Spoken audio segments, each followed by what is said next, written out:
Do you get tired of buying onion soup mix packets? Did you know you can just make your own? And you probably have everything in your pantry to do this.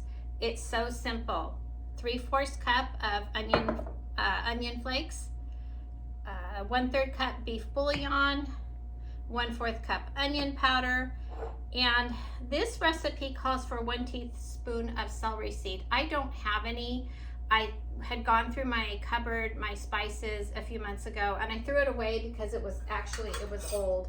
And so we don't have that on hand. I don't use it that often, so we're just gonna skip it. It will be fine. I've made this before and it turned out just fine without it. So here we go. 3/4 cup of dried minced onion.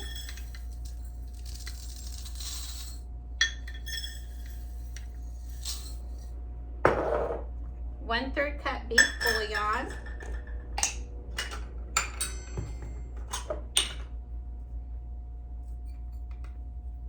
Use the bouillon of your choice. Kind of hard to get out.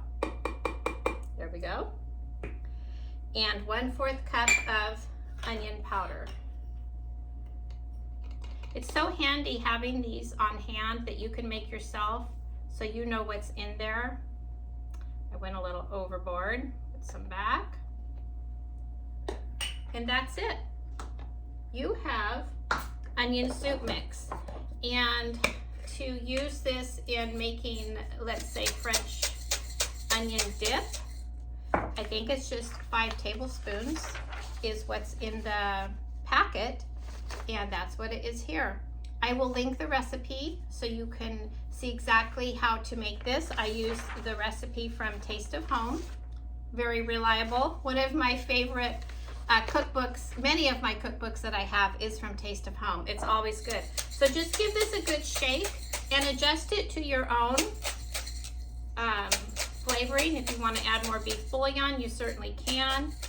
But this is going to be delicious and save you time and money. You don't have to buy this at the store. See you soon.